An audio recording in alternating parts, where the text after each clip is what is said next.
অংশ যেটা আপনার স্টিলের তৈরি, স্টিলের স্ট্রাকচার দিয়ে একতলা দোতলা পর্যন্ত আছে।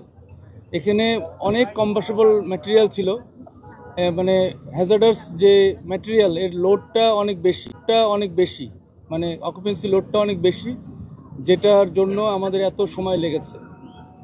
আর আরেকটা বিষয় যেই এখানে যদি অ্যাক্টিভ অথবা প্যাসিভ, মানে আমাদের যে কোনো ধরনের ডিটেকশন সিস্টেম যদি থাকতো এবং তার সাথে প্রোটেকশন সিস্টেম থাকতো, তাহলে হয়তো এতটা দুর্ঘটনা ঘটতোই না। এই ধরনের কোনো বিষয় আমরা এখানে পাইনি, যার কারণে আমাদেরও বেগ পেতে হচ্ছে, আমাদেরও তদন্ত করে বের করতে হবে আসলে কখন কিভাবে এই আগুনটা ধরে। যাই হোক, আমাদের নির্বাপন দিলেও যেহেতু এখানে স্টিল স্ট্রাকচারের ইস্যুটা অনেক বেশি, এরা হিট অনেক অ্যাবজর্ব করেছে এবং হিট এখনও রিলিজ করছে। হিট যেহেতু রিলিজ করছে, তার সাথে তার অথবা অন্যান্য কিছু কম্বাসেবল ম্যাটেরিয়াল রয়ে গিয়েছে, এই জন্য ধোঁয়া কিছুটা দেখতে পাচ্ছেন। তবে ভয়ের কোনো কারণ নাই, কোনো ফ্লেম নাই। আর ফ্লেম যদি হয়ও, তাহলে আমাদের 4টা ইউনিট এখানে অবস্থান করবে টিল যতক্ষণ পর্যন্ত আপনার এই ধোঁয়াগুলো থাকবে।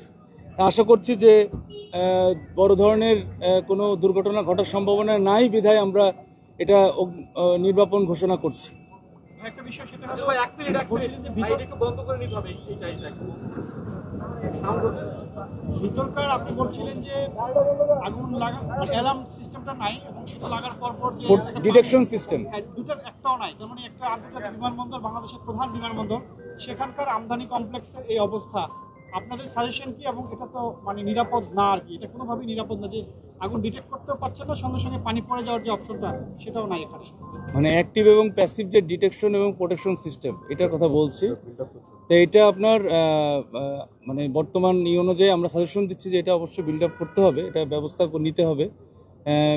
আর হচ্ছে এটা যেটা বললাম যে কেন এত সময় লাগলো, সময় লাগার কারণটা বললাম আর কি, যে ছোট ছোট কম্পার্টমেন্ট আপনারা গেলে হয়তো মানে যখন দেখবেন তখন হয়তো বুঝতে পারবেন, তদন্তর পরে জানা যাবে বিষয়টা।